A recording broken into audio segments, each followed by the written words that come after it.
Great to see you. How are you? I'm doing awesome. How about you? I'm doing good. I know you are in the midst of a crazy schedule and took a little time out from your business mastery event you're doing here in Las Vegas. Yes. Congratulations on what you do with that. I have so many friends that have raved about that program for years. I'm really pleased with it. Yeah, but thank you for taking the time. I know you've got a lot of stuff going on, and our audience here inside of the network marketing space, Yes. they're passionate about becoming professionals inside of the space, taking their skills to another level. They believe, as I believe, that for the average person, it's just a great option for someone to take charge of their life and become an entrepreneur without a lot of the risks that are typically associated with becoming an entrepreneur. You've been around a long time. You've seen a lot of different things. What are your thoughts about network marketing in general? And what is your thoughts about the decision that people can make to become entrepreneurs using it? Well, it's interesting. I'm doing this program right now, and I got a room, of a couple thousand people from 44 countries. They're all business owners. Some of them are businesses that are approaching $1 billion. Some of them haven't even started yet, right? They're just picking their business. So it's really variety. And one of my goals in that event is to actually get people to not go in business. And the reason it sounds horrible is someone spends $10,000 to come to an event. I told them up front, some of you are not made for this, because to run a business requires a certain natural capacity, a nature, if you would, besides skills that you learn. And it's the ability to handle risk. It's the ability to handle stress. It's the ability to do a lot of different things. And you have to be able to manage finance. So most people, they have some of those skills. And that's why every year, 50% of businesses that start are out of business. You look at over any 5-year period of time, 80% are out of business, and over a 10-year period of time, only 4% make it. Now, make it, Eric, doesn't mean that they're making any money, right? That just means they're still standing. 96% fail, and after 10 years, you're set, right? No. Look at Lehman Brothers, right? Around for a century. They did combined $1 trillion in revenue over that century, and they're gone. So the world, technology changes, products and services changes, it's so competitive. So to really be successful, it's a really unique situation. What's beautiful about network marketing is you get all the benefits of being an owner, but you don't have to be worrying about supply chain. You don't have to be worried about accounting, especially in the world we're in today. Network marketing used to be a little bit more different, but today with technology, you can know what's happening in real time. The companies have already set up the software, they know what happens. So it's really picking the right company, and there's a lot of great companies in that area. And it's really realizing that you're really a value creator. If you can go out and add value to other people's lives, if you can just introduce people to a product or a service that a company you represent that truly is extraordinary, some products and services can't just be thrown up on Amazon. They need the story to be told. And if you found a product or service of that nature and you got a company that has a generous schedule of being able to reward you, and then you begin to get leverage where it's not just you, where you've multiplied your efforts to other people, then you get all the benefits of being a business owner without all the headaches and without the same level of risk. And so I think network marketing is amazing. Now, network marketing has a mixed reputation, and we all know that, right, in the marketplace. And anybody goes out there, what are you doing? That's why you got to own yourself as a professional. I think that's why I'm supportive of what you do, because you're not just pumping people up, you're giving people real skill sets to be a pro. If you're a dabbler in anything, you're not going to succeed. So I don't think you should have the delusion that network marketing is the way to get rich if you're just going to try it. This is something you got to commit to and say, this is my profession. I'm going to be better than anybody else in this area. I'm going to get the skills and the ability, and I'm going to hone my talents, and I'm going to build my teams, and I'm going to constantly get better. But I don't have to take the risks of starting a business traditionally, and I don't have to be good at all those things that make it so hard for the vast majority of humans never to be able to succeed. And again, in this business, you don't have to wait to start making money. You don't have to hope that you can cover all that overhead. That overhead is being covered by the company. So I'm a big fan of network marketing, always have been, and I think the real thing is making sure you pick the right company and that you continue to grow your skill sets. The constant, never-ending improvement, what you've talked about for forever. That's correct. Right? This concept that you're always going to be getting better at your skills, you're always going to be getting better at your mindset, you're always going to be getting better at how you communicate with your groups, how you're building teams. Yeah. The challenge is people get into something, anything, and in the beginning it's exciting. Of course it's exciting. You join this new company, you have this new opportunity, you get a new relationship, even a new job is exciting in the beginning, but then there's the law of familiarity. If you get around anything enough, you start to take it just a little bit for granted. And you just can't do that with your own business. And that's really what network marketing is, your own business. You got to say, this is never-ending improvement for me. And I'm hooked. I'm hooked on this idea that I can get better and better. My income is not limited by my time because I can now produce results to other people as well. And I don't have to spend my time doing things I really don't want to do, like accounting and shipping and all those other elements. So I think if anybody's listening to this and they're on the edge, if you're on the edge, don't do it. Yeah, for sure. It's like step up. If you can't step up, it's the wrong thing for you. But network marketing makes it the easiest that I know of to step up if you become a pro. Now, you're talking about, in Business Mastery, this event you're doing right now, you're talking about giving people the best practices of everything that's happening in the world. That's correct. And from you, and also a collection of experts sharing ideas. Just to entrepreneurs in general. And you're an entrepreneur, wildly successful entrepreneur, and you work with and are friends with many, many of the top entrepreneurs in the world. What are a few of the common attributes of the super successful entrepreneurs that you've seen? That might not be the obvious ones that come to mind. Well, gosh, I'll give you one example because I was just talking to him yesterday. Mark Benioff's a dear friend of mine, and he runs a company called Salesforce.com. He founded it. Mark went to my Unleash the Power Within event about 15 years ago. He went to it 3 times. It's repetition's the mother skill. He immersed himself in it. Again, a pro, not going to do something average. Comes up to me and introduces himself and says, Tony, he said, you've changed my life. I'm working for Oracle. I'm leaving. I'm starting this company, Salesforce.com. We're going to change the business world. I'll never forget. So we're going to do $100 million in business. I was teasing the other night. He's going to do $7 billion this year, right? And I've been on that 15-year journey with him. What do they have in common? They have a sense of something they want to serve greater than themselves.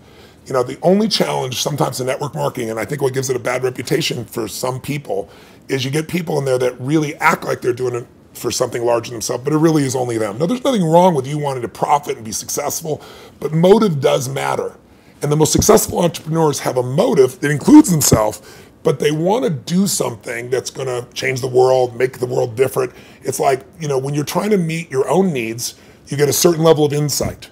If you're trying to meet the needs of your family, you get a different level of insight because life supports whatever supports more of life, more people. If you're trying to support your community, different insight. If you're trying to have an impact on the world, it's even larger. And I found in network marketing, you find a few missionaries that are like those other entrepreneurs that it really is their mission. They'd honestly do it for free. And they want to make money, and they do make money. But if you're only doing it for the money, the unfortunate part is people sense that, and then they feel like it's just a transaction as opposed to an experience of added value. There's only one way on earth to really become wealthy, and that is do more for others than anybody else is doing. And if you can find a way to do that through your vehicle, like network marketing, there's no limit. But people sense what's really driving you, and you can't fake it because people's bullshit meters today are so big because everything's bullshit. Reality television is bullshit. It's even fake. So if you can just be raw and real and connect your mission, that is not to say that you're not going to benefit. Hell, I'm fortunate enough now. I got 21 companies. I got 12 I actively manage. We're approaching $6 billion in revenues this year, and I'm a guy that started out, in a 400 square foot bachelor apartment in Venice with no business background. But what has been my driving force is every industry, every company I've into, it's like, I'm on a mission to create massive improvement and change. And I don't just say that shit. If you want to know who I am, you don't have to watch how my lips move, watch how my feet have moved for, 3.5 decades, actually 38 years now. I started when I was 3, I think, something like that. But that's it. Find your mission, find a motive greater than yourself, and ironically, you will do incredibly well yourself as well. Yeah, I found that same thing's absolutely true.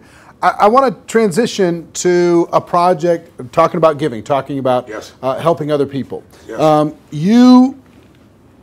I've been waiting for a lot of years for a new book from you. Yes, I think a lot of your audience is like, come on, when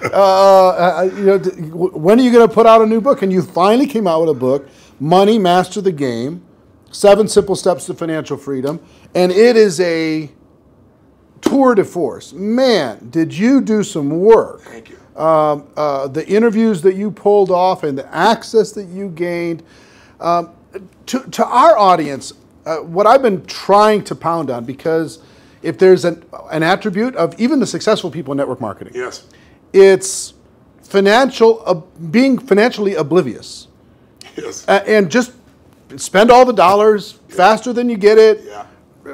file an extension on your taxes. Don't even do, do quarterly estimates. They don't even pay attention to that stuff. Yeah, I know. So one of the theme that I really loved, one of the themes that I really loved, and I've started to promote within our community around the world, and there's 100 million people now in network marketing around the world. Wow, I didn't know that number. That's amazing. 100 million.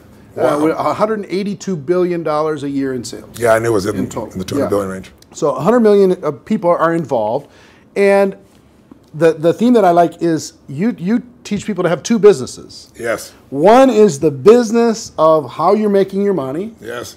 And the second is the business of your investments giving you an income stream. So for people in network marketing, one is to create, maybe transition from a job to a network marketing career. Yeah. And then once you're there, try to get your investment income to surpass your network marketing income. Correct. So first of all, what drove you to create this book? And what could a person inside of network marketing benefit from? I've already benefited tremendously, right? Because I came out of that world, right? It's just you're pedaling as fast as you can, and sometimes you're just focused on growing the group, and you forget about the dollars. And sometimes it's programming, mental old stuff. For sure. For me, it had to do with self-worth. It had to do with anytime I got money, I had to spend it as quick as possible. I had to buy everybody dinner. I had to make bad investments so I'd be back to that familiar crisis mode again. So that was my issue with money. So it wasn't even strategy for me. It was some programming stuff for me. So the people inside of our space, how could they benefit from having a better financial IQ? And what can this book do in order to be able to help them improve that? A lot of questions. Yeah, I know. The first one is, I didn't write a book for almost 2 decades, like 18 years, primarily because I just hate writing. I love the live event. I love the spontaneity of in the moment, come up with a solution and show people. And then I've had a few day jobs because, last year I was on a plane or on stage every 4 days. And then I was doing it in 16 countries, to give you an idea. I love 10,000 people and the energy, the impact. Sitting a solitary writing book, I didn't want to do. So why did I write a book even then? I don't need to write a book. Simon Schuster's had an offer for me forever and wanted me to do it. Was because in 2008, when I saw mass number of families losing their homes, mass number of families losing half their retirement, it wasn't like statistical to me because I grew up with no money. I grew up in an environment, we had no money for food. In fact, I donated all the profits of this book in advance. I've been feeding 4 million people a year for the last 10 years. I've been feeding people since I was 17, because when I was 11, my family got fed, and I said, I'm going to give back. So 17, I fed 2 families, and then 4, and then 8, and then my small company got involved, and eventually I got to $1 million, and then 2 million, and then for the last 6 years, I've matched the 2 million that my foundation does, personally feeding 2 million. But I thought, I fed 42 million people in my life. I want to feed that many people in a year. So I said, I'm going to feed 50 million people, and I called and said, if I took all the money from this book, feeding America, how many people can I feed? And they said 10 million people. I was like, geez, So I finally just wrote a check higher than that. So I want people to know I wrote this book to give it away, to give away the content. But I wrote the book because I wanted people to have real answers, and I have a unique gift that most people aren't aware of, and that is I've been coaching one of the top 10 financial traders in the history of the world. His name is Paul Tudor Jones, for 22 years. This is my 22nd year with him. And he's not lost money in 22 years. Now, there's no one on earth that you know of that could say that, who's a top financial person at that level. And I mean, daily, I've coached him. He sends me the note of what's going on, know where to go. So I've got a level of insight. So I thought after 2008, when I saw this happening, I said, I'm not everybody. I don't have the whole solution, but I got access. So what if I interviewed 50 of the smartest people on earth who started with nothing, like us, and then built billions, top hedge fund guys, as well as, the academia guys, the guys that are the smartest, in the room intellectually, who have studied what works. And let me put it in one book, and if I could put it into a system, like a 7-step system, and that's what I did. And so it took 4 years, and I'm thrilled with it, and the impact's been amazing, and the endorsements I've got have been, guys like T. Boone Pickens or Carl Icahn, people of that nature. And it's because they all read it. This is the real thing. So the answer to your question is, I was just in my seminar, we've been 4 days into it, and almost everybody there has a plan now to grow their business 30 to 130%, some 200%, with no bullshit. Like, I'm talking about a conservative plan where they walked in thinking, how would I grow 10 or 15, in the marketplace? But after all that, I still want them to know, and that's why my conversation with them today is, you got to have your core business, and you got to have a second business with no employees that takes you 15 minutes, maybe a month or a quarter. You can actually make it 15 minutes a year. And I want that second business to be the one that makes you financially free. So if anything ever happens to your core business, you're still set. And I can really show you how to deliver that, because that's what these people have done. And all I'm talking about is make the most important financial decision of your life, and stop being a consumer and start being an owner. And the way you become an owner, it's simplistic as it is, and we all know it, but I get people to do it, is you take a percentage of what you earn, like we all know, and you decide, this is not going to Kate Spade, this is not going to Louis Vuitton, this is not going to some beautiful restaurant, this money stays in my family, and you automate it, and you put it into an account, and then you figure out where to put it. But that money has to disappear. You have to know it's not, you have to not see it. If that happens, you got the first step to success. The second step is, once you have that, you've got to understand the rules of the game. Because so many people get taken advantage of, who may be the few that actually put the money aside. And the people in multi-level marketing, like you said, they're running their team, they're running the family. How am I supposed to be a financial expert? You don't have to be an expert, but you have to know the rules of the game, because this is a place, if you don't know the rules, you will get hurt. Yep. And my goal with this book was to take people from being the chess piece to being the chess player. And I knew I could do that with a mom who's just getting started, or a millennial that's got a bunch of college debt and still do it, or a totally sophisticated person who thinks they're sophisticated, and I show them what Carl Icahn's doing, and they go, holy shit, this is amazing. It blew me away. But the thing I want to get people to know is, if you set this system up right, and I have inside here, for example, I asked Ray Dalio, many of your audience probably don't know who Ray is. Ray Dalio, if you're really rich, you give your money to a hedge fund usually to invest your money. And a big hedge fund might be $15 billion. Ray Dalio's $165 billion. He is 10 times bigger than the richest hedge funds on earth. He manages money for China, to give you an idea, right? Wow. So I go to Ray, turns out he's been a fan of mine for 20 years, really helped. I sit down with him for 4 hours. He gives me these incredible answers. And at the end, I said to him this, and it relates to your audience. I said, look, I deal with people that have 20-day jobs. I mean, they're trying to be a mom, a dad, do something in the community, run their business, be an athlete, do well financially, do something for their community. And I said, they don't have time to be a professional. And you just got done telling me these professionals might be nice people, but they're never going to do it. 96% of mutual funds, for example, which is where most people put their money, don't match even an index over a 10-year period of time. That means if you're here in Vegas and you go play blackjack, and you say, I'm going to find the 4% that are successful.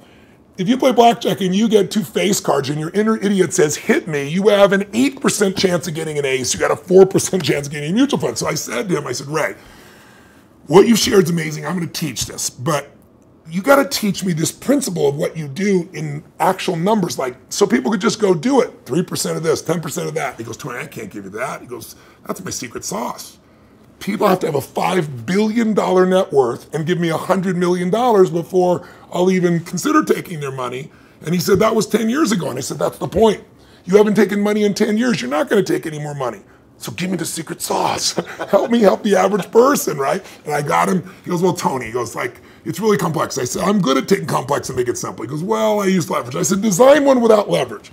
He goes, it wouldn't be perfect. I said, your idea of not perfect is everybody else's idea of Da Vinci, So I said, and he goes, well, and he lays out this plan. And he goes, go back test that. He goes, when people talk about past performance doesn't equal future performance, that's because it's like a 5 or 10 year period of time. He said, test it over the entire modern history of investing, say 75 years, and tell me what you find out. I hired the firm to test it.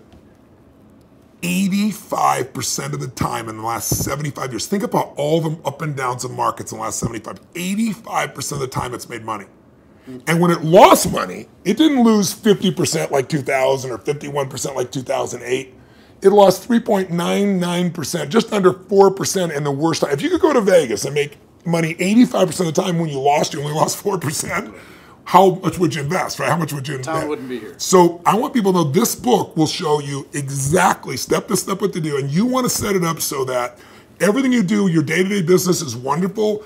But if that went away, you're still financially set. You can start even if you're small. You can start with nothing. Start with $1,000, $500 to make this thing happen, and it'll guide you straight through it. I love it. Everybody, please get this book. Get your hands on it. Make sure your teams get this book. have some concepts, get the concepts ingrained, put it into your training, make it a part of your culture. Think of it as this is an area you got to master, but it's not something that takes a lot of time. Yeah. That's why I call it money master the game. It's a game. You want to master that game, and there's 7 steps. Anybody can do it. Right. All right. One more question for you, and I appreciate the time. My pleasure. We have our GoPro Recruiting Mastery event coming up in October. I'm going to be there. And the reason, let me tell you the reason why. I feel like I've developed I have some mentors like you've had and some people who've helped to simplify some complex things. And inside of the network marketing space, I feel like I've done a pretty good job of simplifying the skills necessary for a person to go pro. Yeah. And I've done a lot of coaching, especially over the last 2 or 3 years. The biggest obstacle is not the skills. No, never. The biggest obstacle is the breakthrough that is required in a person's mind in order to be able to go to another level.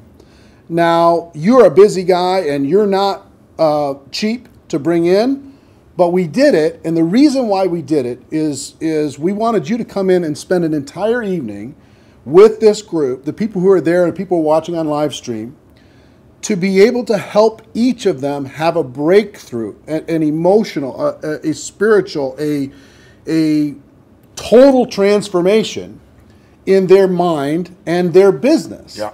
What are you going to be sharing with people? What can they expect to learn? What kind of results can they expect to achieve as they leave there? What are you going to be bringing?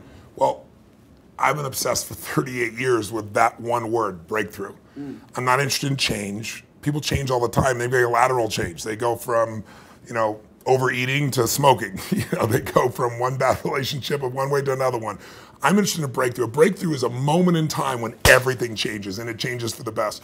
And the beautiful thing about a breakthrough, when you really start studying it, which I've done for 38 years, and I've looked at it, financial breakthroughs, business breakthroughs, emotional breakthroughs, and you really see a breakthrough, it's a moment in time that occurs. Like people will say to me so often, well, it took me 10 years to change this. And I say, bullshit. It took you a moment. It took you 10 years to get to the moment where you actually broke through. That moment where your brain said, not another day, not another hour, not another moment. This is over. I'm changing my body, or I'm changing my relationship, or I'm no longer going to do this. I won't tolerate this, because most of us get what we tolerate. And we don't realize that there's that point. And I'd be willing to bet every one of the people listening or watching here has had breakthrough moments where you struggle with something for a long time and promised yourself you're going to do it or change it, or, and then you didn't do it, and then maybe finally something happened that pushed you over the edge. So I've been obsessed with finding what pushes people over the edge, and then more importantly, what sustains the breakthrough, right? And when it comes to business, that's what they have, business ownership. I can tell you beyond a shadow of a doubt that the chokehold on the growth of any person who's watching or listening, anybody in network marketing, any business owner, the chokehold always is the psychology and skills of the owner or the leader. Always. You will never grow your business past your own development.